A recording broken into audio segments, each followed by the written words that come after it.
네, 한 번 더 인사합니다. 우리 일하며 사세요. 일하는 게 복입니다.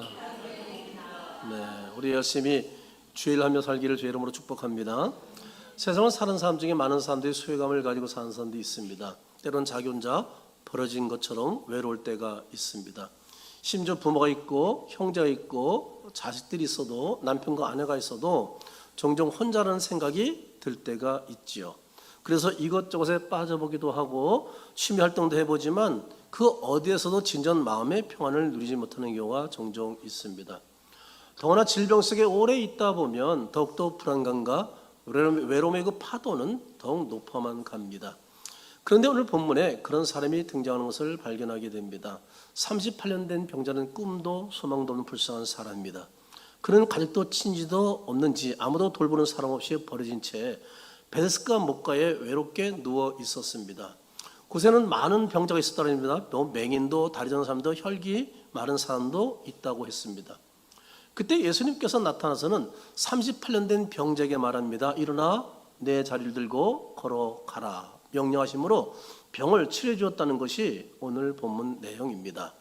그럼 38년 된 병자를 고친 예수님이 누구인지, 그리고 이 사건을 통해 나타나는 뜻이 무엇인지 우리 함께 살펴보면서 이 아침 은혜를 나누도록 하겠습니다. 우리는 이런 말씀을 보면 솔직히 이해가 쉽지 않습니다. 성경은 분명히 38년 된 병자라고 말씀하고 있습니다. 그는 물이 움직일 때 먼저 들어가야 하는데 몸이 움직이기 불편하니까 들어가지 못하니까 다른 사람이 먼저 들어갑니다. 움직이거나 일어나거나 걷기 힘든 매우 약한 중환자라는 것을 알 수가 있습니다.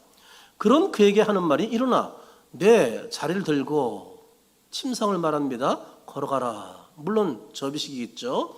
뭐 들만한 물건이니까 그렇게 하겠죠. 그렇지만 이 중환자가 이렇게 명령한 예수님이 여러분 이해가 됩니까?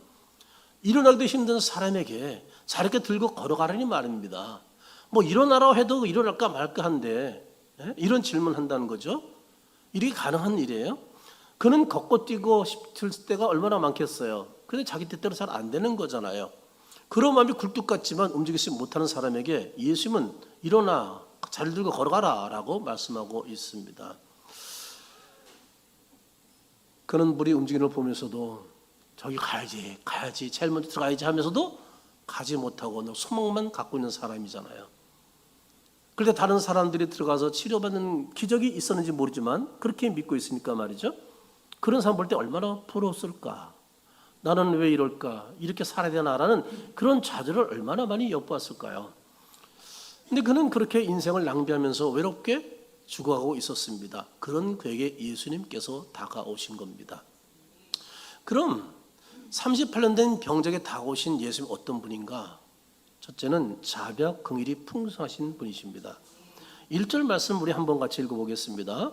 그 후에 유대인들의 명절이 되어 예수께서 예루살렘에 올라가시니라.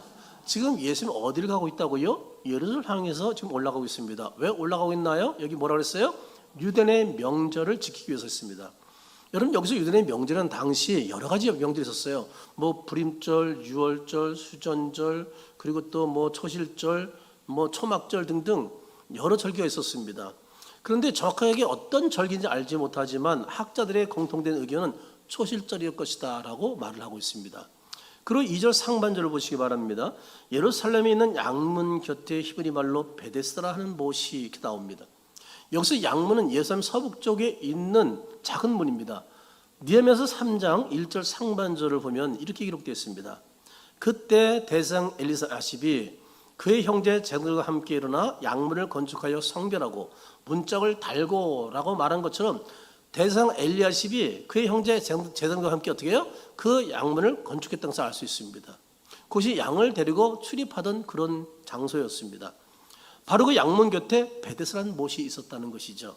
그 못은 직사각형으로 생겼는데 약 17m라는 두 개의 쌍둥이 못으로 되어 있었습니다.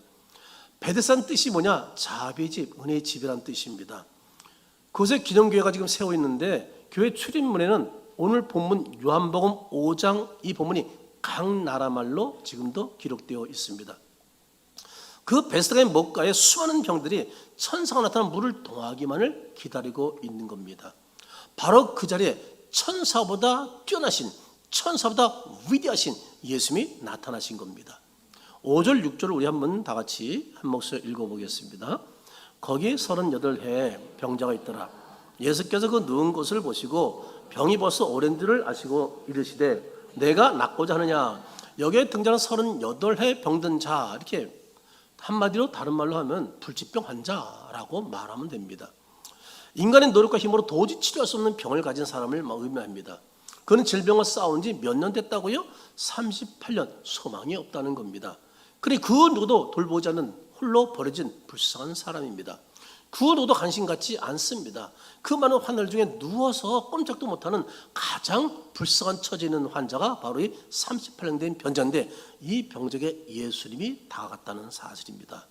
예수님은 아셨어요. 그 병이 얼마나 오랜 줄을 말이죠.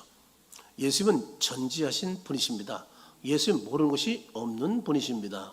우리의 갈등과 고민과 아픔도 다 알고 있다는 사실을 믿으시기 바랍니다. 우리 앉고 일어서는 것까지 다 보시고 아시는 주님이십니다.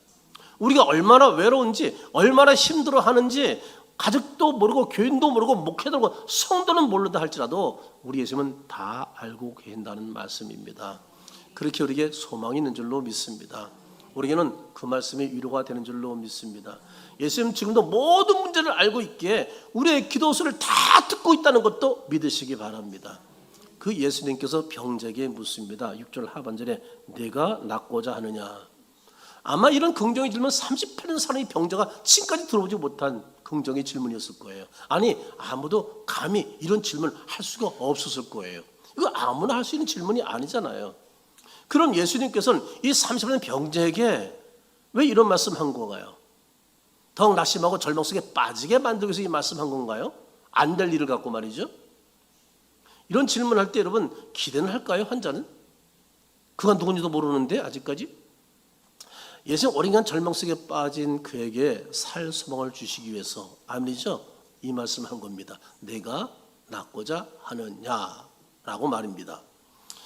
예수님 이런 질문에도 불구하고 말씀하신 분이 전능하신 분이라는 사실을 이 30년 대인은 몰랐어요. 그래서 절망적인 목소리로 7절에 이렇게 대답합니다. 병자가 대답하되 주여, 물이 움직일 때 나를 못에 넣어주는 사람이 없어. 내가 가는 동안에, 여기 주라는 것은 예수가 하나님 아들과 알고 얘기한 거 아니에요. 존칭어입니다. 내가 가는 동안에 다른 새 먼저 내려가나이다. 그에게는 못에 넣어주는 사람이 없었다는 겁니다. 김병에 효자 없다고.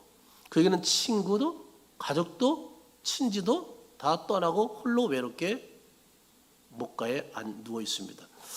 혹시 이 자리에 가족과 보호자가 곁에 있다면 여러분은 만만 감사한 여러분 되시길 주로 축복합니다. 이 사람은 자기를 못에 넣을 사람조차 아무도 없었어요. 이웃도 없었어요. 자, 38년 병자는 못에 넣을 사람이 없었기에 기대도 소망도 없이 막연하게 자리에 누워 있었습니다. 그에게는 어떤 해결 방법도 전혀 없었습니다. 그때 자비와 풍성하신 하나님은 모든 사람이 버리면 그 불쌍한 사람에게 예수를 보내주신 겁니다. 그리고 말씀 한마디로 치료해 주십니다. 8절 중반절 보세요. 일어나 내 자리를 들고 걸어가라. 일어나 내 자리를 들고 걸어가라. 일어나 내 자리를 들고 걸어가라. 할렐루야. 놓던 자가 일어서는 것만도 여러분 기적 같은 일인데, 놓던 자리를 들고 걸어간다? 기적 중에 기적을 지금 행하게 하십니다. 여러분, 베델의 뜻이 무슨 뜻이라고 그랬죠? 자비의 은혜의 집이라고 했습니다. 그것은 병자들이 자기 노력과 있는 힘을 다해서 자기 힘으로 제일 먼저 들어가야만 병이 낫는 곳이었습니다. 그것이 무슨 자비의 집이에요? 그게 무슨 은혜의 집이에요? 그렇잖아요. 오히려 공로의 집, 노력의 집, 1등 공신의 집이라고 바꾸는 게 오히려 낫지 않아요? 먼저 들어간 사람 한 사람만 낫잖아. 근데 무슨 이게 자비 은혜 집이에요? 그러나 예수님 아무 조건 없이 은혜로 38년 된 병자를 고쳐줌으로 비로소 베사 이름이 제 이름값을 하게 되었다는 사실입니다. 우리가 여기서 구원받을 수 있는 것은, 은혜는 우리 노력으로 성취되는 것이 아닌 주는 쪽에서 베풀 때 성취되는 것이 바로 은혜다라는 것을 발견하게 됩니다. 여러분, 우리는 은혜를 충만히 받은 사람인 줄로 믿습니다. 하나님께서 육신을 입고 이 세상에 오셔서 죄인인 우리를 구원해 주셨습니다. 아멘이죠? 그러므로 우리는 자비하고 풍성하신 그 하나님께 늘 만만 감사하는 저와 여러분 되기를 주의 이름으로 축복합니다. 10절 말씀 우리 같이 한번 읽어보겠습니다. 유대인들이 병난 사람에게 이르되 안식일인데 내가 자리를 들고 가는 것이 옳지 않다고 말합니다. 저는 이 말씀을 읽으면서 참으로 인간이 야속하다라는 생각이 들었습니다. 예수님께서 병을 치료해 준 날이 무슨 날이라고요? 안식일입니다. 이것이 문제가 되었습니다. 그 유명한 십계명 중에 제4계명 안식일 계명이죠. 출애굽기 20장 10절에 한번 같이 읽어볼까요? 일곱째 날은 내 하나님 여호와의 안식일인즉 너나 내 아들이나 내 딸이나 내 남종이나 내 여종이나 내 가축이나 내 몸에 머무는 개라도 아무 일도 하지 말라 이렇게 말씀하고 있습니다. 이 사계명과 관련해서 안식일에는 짐을 지지 말 것을 강조하고 있습니다. 느헤미야 13장 19절 하반절을 보면 안식일에는 뭐라고요? 아무 짐도 들어오지 못하게 하였으므로 짐을 움직이지 말라는 거예요. 그리고 예레미야 11장 21절입니다. 안식일에 짐을 지고 예루살렘으로 들어오지 말며. 이 말씀에 걸리는 것이 뭐예요? 이 3세 병자가 뭘 들고 갔어요? 누웠던 침상 자리를 들고 간 게 이게 이제 이 법에 딱 걸리는 거예요. 이 규례에. 그러면 그들이 왜 안식일에 짐을 들고 오는 것을 예루살렘에 가져오지 못하게 막은 걸까요? 이유가 뭘까요? 그들이 오는 목적이 뭘까요? 장사해서 돈 벌어먹기 위해서예요. 자기 이익을 위해서입니다. 자기 배를 채우기 위해서 말입니다. 그래서 이거 하지 못하게 만든 겁니다. 유대인들의 미시나 책에 보면 안식일에 금하는 금지 규정이 39가지가 나옵니다. 그 중에 마지막 규정이 뭐냐면 물건을 이곳에서 다른 곳으로 옮기는 것에 대한 금지 사항입니다.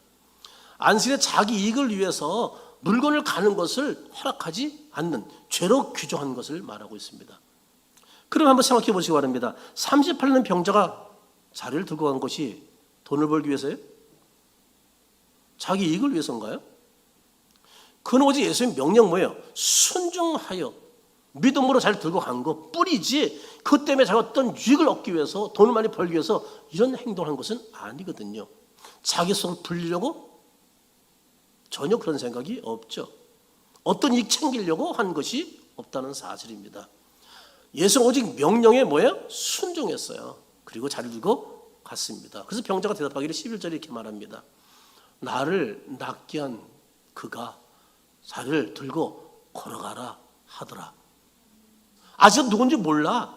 근데 하여튼 그 사람 말 듣자마자 하여튼 하나님이 능력을 줬는지 말이죠. 성령의 감동이 임했는지 그냥 들고 일어났어요. 듣든. 근데 몰라요. 나 누군지 모르지만 누가 하여튼 잘 들고 가라고 해서 그냥 한 것뿐이에요. 지금 이 얘기를 지금 하고 있는 거예요. 여러분 시킨 대로 했을 뿐입니다. 그러자 유대인들은 기다렸다는 듯이 묻습니다. 12절입니다. 너에게 자리를 들고 가라 한 사람이 누구냐? 이들의 관심은 누구예요? 그 사람 잡겠다는 거죠. 벌써 이들이 모르겠어요? 알죠? 그래서 그 사람을 족치려고 죽이려고 계획하고 있는 것 아니겠어요? 유대인은 피도 눈물도 없는 사람 같습니다. 38년의 병자 고침받으면 그다 얼마나 고생이 많았냐. 천만다행이다. 너무 잘됐다. 해줘야 되는 거 아니에요? 그렇잖아요. 축하한다고 먼저 말해야 되는 것 아니에요. 제가 볼 때는 같은 유대인 종족이야. 제가 볼 때는 전체 문명을 볼 때. 그러면 같은 족속인데 축하한다고 말해야 되는 거 아니냔 말이에요. 그런데 이런 감동 같은 거 깨달음이 없었어요. 근데 질문은 너는 계속 자리에 누워 있으라는 말과 똑같은 말을 지금 하고 있는 거예요. 다른 데 관심만 있는 거예요.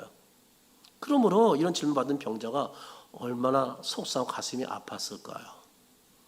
자신의 38년 된 고통에는 전혀 관심 없고 오직 법만 따지고 한 사람을 공격하려고 하는 유대인들을 볼 때 마음이 매우 아팠을 겁니다.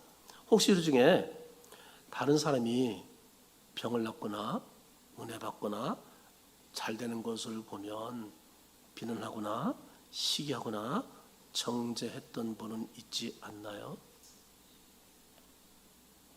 이들과 조금 비슷하다고 생각이 되지 않나요? 어려운 이웃이 잘 되는 것 보면 시기를 타면서 잘못되면 은근히 괜히 기분 좋은 깨소금 맛을 느끼는 사람은 이 자리에 있지는 않나요?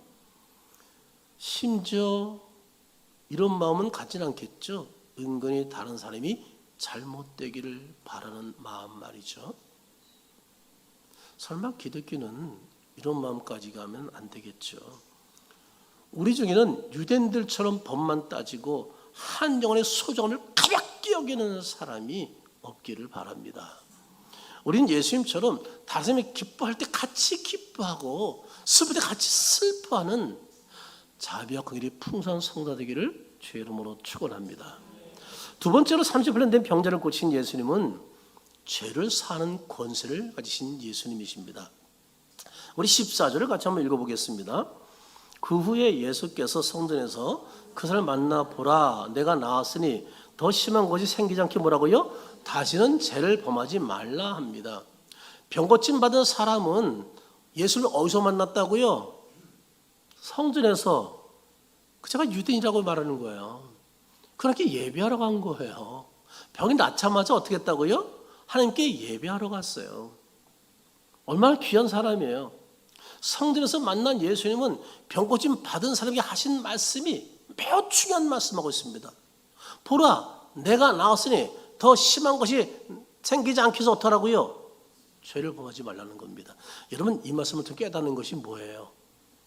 질병은 죄를 통해서 온다는 겁니다. 인간의 죄를 짓지 않았다면 질병은 없습니다. 인간은 죄로 인해서 생로병사가 있게 되었습니다. 그러므로 더 심한 것이 생기지 않게 다시 죄를 범하지 말라는 겁니다. 여기서 더 심한 것은 물론 병을 치료받다가 범죄하면서 재발되는 경우도 수도 없이 많이 있습니다. 그런 경우도 있습니다. 그래서 우리가 병을 치료받았을 때 경건한 삶을 계속 유지하는 것이 얼마나 중요한지 모릅니다. 그런데 여기서 더 심한 것은 무엇을 말할까? 38년 동안 꼼짝 못하게 하는 병보다 더 심한 것이 뭐가 있을까요? 바로 영혼의 멸망인 지옥을 의미합니다. 죄의 삭은 사망, 지옥입니다. 그러므로 죄를 짓지 말라는 겁니다. 혹시 습관적으로 죄를 짓고 있다면 죄에서 돌이켜야 합니다. 왜냐하면 우리는 하나님의 자녀이기 때문입니다. 예수님께서 성전에서 만난 그 청년에게 다신 죄를 범하지 말라고 말씀한 것을 볼 때 그 말씀에는 예수님께서 병자의 죄를 사해 줬다는 것도 발견할 수가 있습니다. 죄를 사해 줬기 때문에 병이 고침받은 것입니다. 하나님의 은혜로 그는 죄도 사함받고 병을 고침받게 된 겁니다. 38년 된 병자는 육체의 질병과 영혼의 병도 함께 고침받아 영원한 천국 백성이 되었습니다. 그러므로 다시 죄를 짓지 말라는 겁니다. 요한에서 3장 9절 한번 보시기 바랍니다. 하나님께로부터 난 자마다 뭐라고요? 죄를 짓지 않는데요. 여러분 그런 거예요? 솔직하게 대답해 보세요. 맞아요? 이 말씀대로 살아요? 이는 하나님의 씨가 그 속에 거하며 그도 범죄하지 못하는 것은 하나님께로서 났음이라 말합니다. 이 말씀은 하나님께로 난 성도는 전혀 죄를 짓지 않는다, 이런 완벽한 자는 의미가 아니라 이 말씀의 의미는 습관적으로 지속적인 죄를 반복해서 짓지 않는다는 뜻이에요. 죄에서 돌이켰는데 계속 그 짓을 또 반복 또 회개하고 또 하고 회개하고 또 하고 회개하고 또 계속 반복한다면 그는 그 사람이 하나님께서 난 자는 아닌 거예요. 회개했으면 돌이켜야죠. 물론 실수 또 할 수 있어요. 또 돌이켜야죠. 근데 습관적으로 아주 그냥 수시로 이런 일을 한다? 그러면 그 사람은 거듭난 사람을 보기 어렵다는 거예요. 혹시 우리 중에 아직까지 습관적으로 반복해 죄를 짓는 것이 있다면 그 죄에서 돌아서야 합니다. 왜냐하면 반복해서 계속 그 죄를 짓는다면 그는 하나님의 자녀이지 않기 때문에 그렇습니다. 그리고 우리는 죄산받은 자녀가 아닙니다. 죄산받은 자는 뭐예요? 계속적으로 똑같은 죄를 반복해서 행할 수가 없다는 겁니다. 돌이키고 또 실수해더라도 또 돌이키고 하면서 결국 걸어 나가는 게 하나님의 자녀라는 사실입니다. 마가복음 2장 10절 말씀을 보시기 바랍니다. 인자가 땅에서 죄를 사는 권세가 있는 줄을 너희로 뭐라고요? 알게 하노라 라고 말씀하고 있습니다. 여러분, 예수님은 인간의 죄를 사하시는 권세가 있다는 것을 믿으시기 바랍니다. 우리 예수님께서는 우리 죄를 사하기 위해서 십자가에 못 박혀 죽으심으로 우리 죄를 깨끗하게 용서하신 줄 믿으시기 바랍니다. 그리고 누구도 우리를 정죄하지 못합니다. 옆에 있는 사람도 정죄하지 못합니다. 옆 사람에게 나를 정죄하지 마. 옆 사람에게 하라고요. 나를 정죄하지 마. 나는 용서받은 사람이야. 아멘이죠?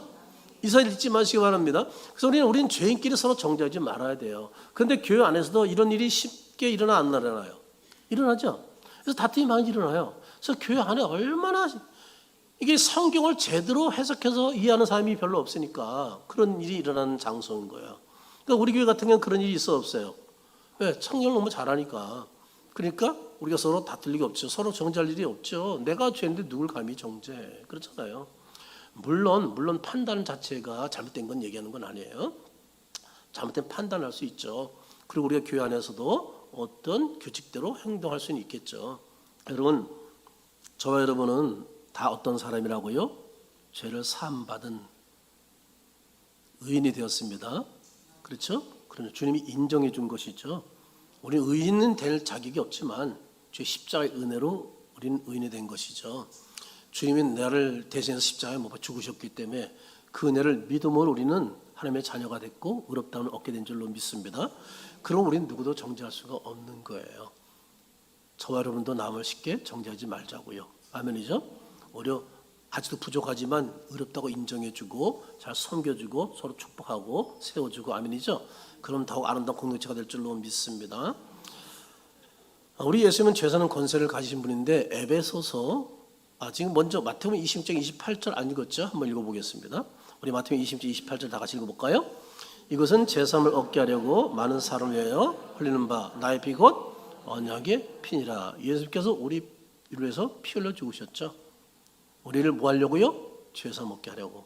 에베소 1장 7절도 보겠습니다. 제가 읽어드릴게요.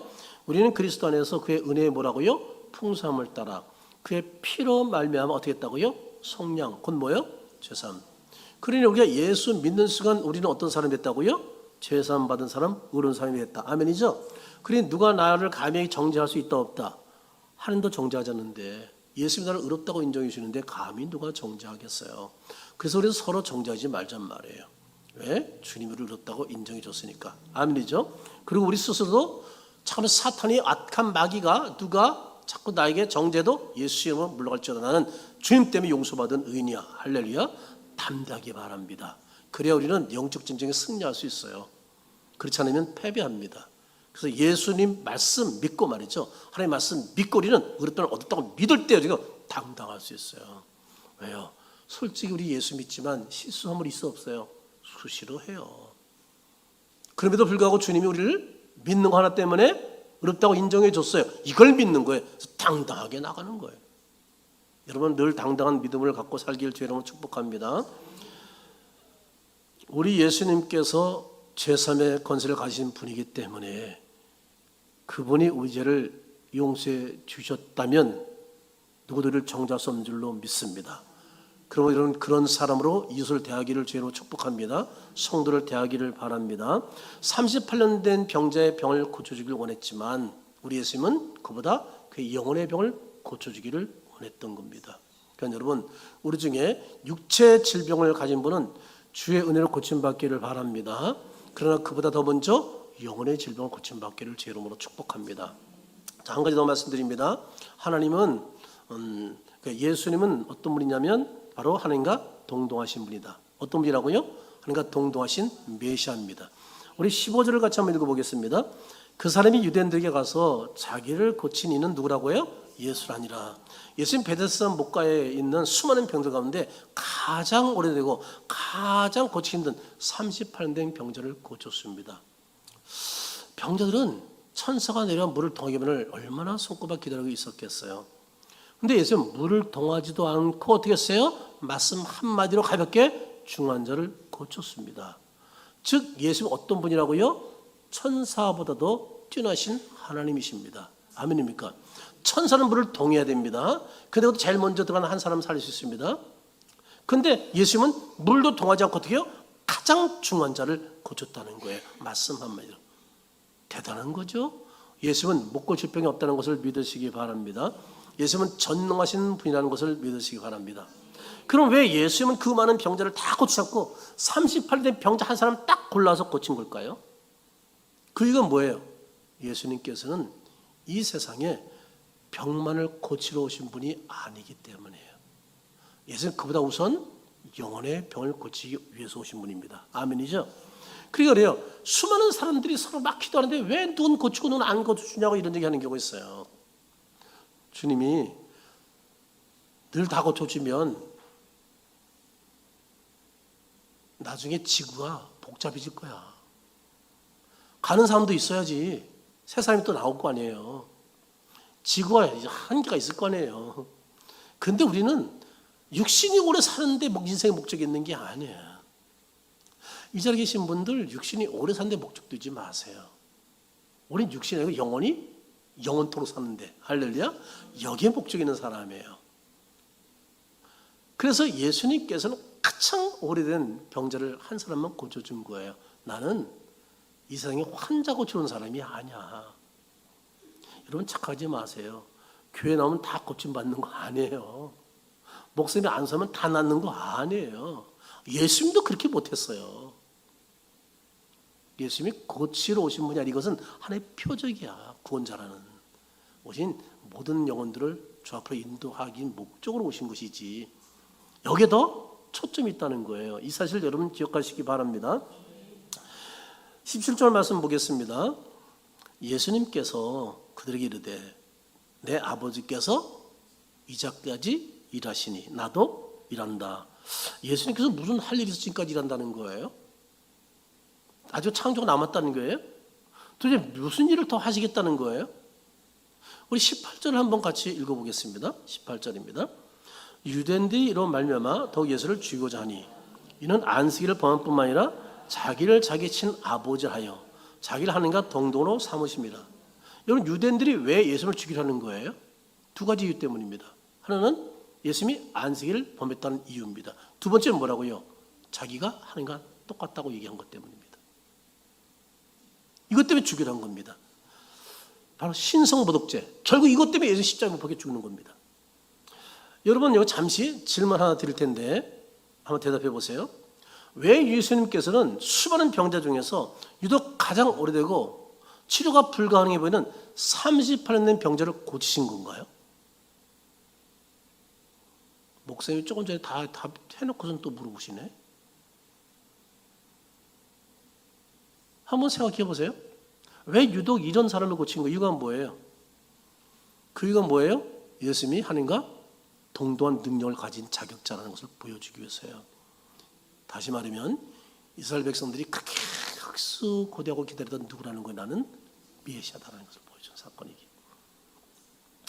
그래서 내 아버지께서 일하시니 나도 일한다.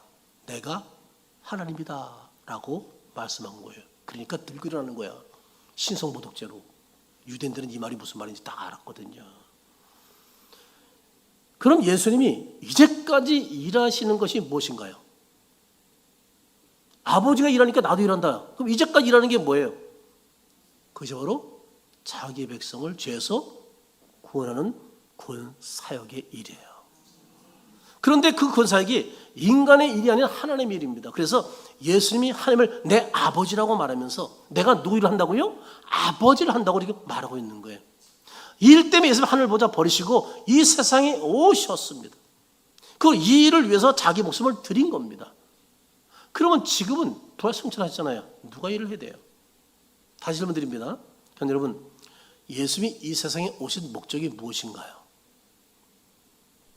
나왔잖아요. 일하기 위해서 왔어요. 그럼 어떤 일이라고요? 구원 사역의 일입니다. 마태복음 1장 21절을 같이 한번 읽어보겠습니다. 아들을 낳으리니 이름을 예수라 하라. 이는 그가 자기 백성을 그들의 죄에서 구원할 자이시라 하니라. 예수님은 자기 백성을 어떻게 한다고요? 죄에서 구원하기 위해서 이 세상에 오신 하나님과 동등하신 분인 것을 믿으시기 바랍니다. 메시아신 예수님은요, 하나님과 동등하다는 신성 모독죄로 십자가에 처형당한 거예요. 그래서 우리 죄값을 지불하시고 3일 만에 부활하셨어요. 그래서 구원을 완성하신 분이십니다.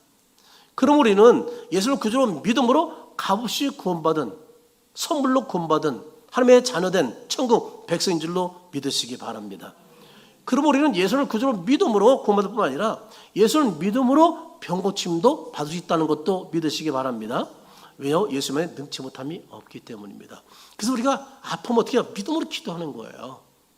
아, 이거 1년 6개월 걸린다. 기도하는 거예요. 한 달이 끝나게. 누가 할 수 있어요? 하나님이 할 수 있는 거예요.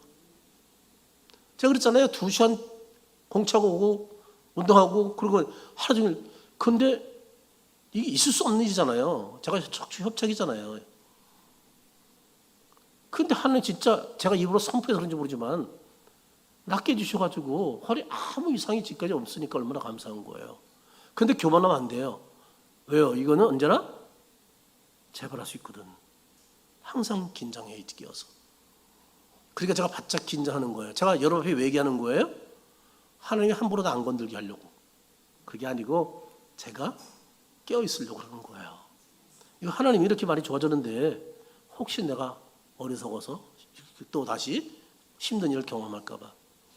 근데 하나님은요, 기간도 단축하시는 분이고 때는 늘리기도 하는 분이고 아니죠? 주님 손에 다 있는 거야. 그래서 저는 두려워하지 말고 뭐 누구만 의지해요? 주님만 의지하고 기도하는 거예요. 그러니까 우리가 새벽 제단 싸고 전에 가서 기도하고 하는 게 뭐예요? 하나님이 간섭해달라고 기도하는 거잖아요. 내 몸으로 잘 될 것 같으면 뭐하러 나와요? 뭐하러 나와서 기도해요? 안 되는데 주님 하시면 되거든. 이게 안 되는 걸 되게 만드시거든. 그럼요. 그런 능력을 여러분이 기도하면서 경험하길 주 여러분 축복합니다. 그러면 기간도 막 단축해버리고 말이죠. 늘어질 때는 늘게 해주시고 말이죠. 하나님이 하시면 되는, 전능자가 못할 게 뭐였어요? 이런 저와 여러분 이 믿음 갖기를 주 이름으로 축복합니다. 38년 된 병자를 고치는 예수님은 저와 여러분의 어떤 질병도 고칠 수 있다. 아멘이죠? 예수님 능치 못하는 줄로 믿습니다. 여러분 38년 병자는 과거에 물이 움직이만을 고대하면서 바라보면서 누가 몇 뛰어나가면 부러워하면서 그렇게 주저앉았던 사람이에요. 전혀 소망 없었던 사람이에요. 우리도 마찬가지예요. 과거에 죄로 죽었던 소망 없는 사람이었어요. 근데 그 비참했던 우리를 살리기 위해서 누가 오셨어요? 예수님이 오셨어요. 그리고 모든 것을 이루어 주셨어요. 믿기만 하면 구원받게 주셨고, 믿기만 하면 은혜를 경험하게 하시고, 믿기만 하면 병도 치료받게 해주시고, 믿기만 하나님께서 축복 가운데 우리 삶을 인도하고 계셔요. 얼마나 감사한지 몰라요. 그럼 우리는 부활 승천 예수님을 대신해서 우리가 할 일이 뭐예요? 바로 이 구원 사역에 동참하는 거예요. 이제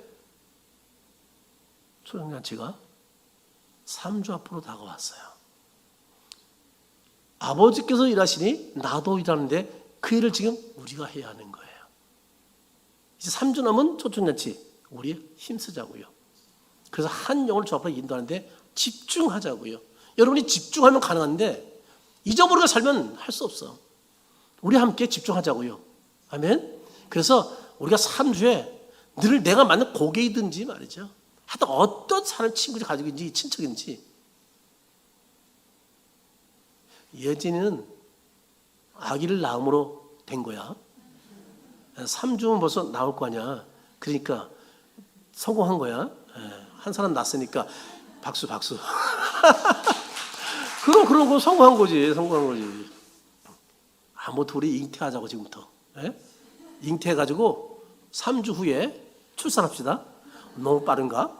하여튼 지금 잉태해서 3주 후에 뭐 하자고? 출산하자. 할렐루야. 이 목적 갖자. 예수님이 오신 목적이 아버지께서 일하시는데 나로 일한다. 일은 뭐 구원 사역이다. 근데 그 일을 이제 누가 해야 된다? 이건 저와 여러분이 해야 된다는 거예요. 우리가 맡긴 귀한 아버지 일입니다. 사랑하는 성도 여러분, 자 3주 앞으로 다가왔습니다. 아직 여유가 있습니다. 우리는 하나님과 동등하신 예수를 믿음으로 구원받은 백성으로서 이 구원의 복음을 전하기 위해서 3주 동안 힘쓰고 또 남은 생에도 주 영광의 사랑 여러분 되기를 주 이름으로 축원합니다.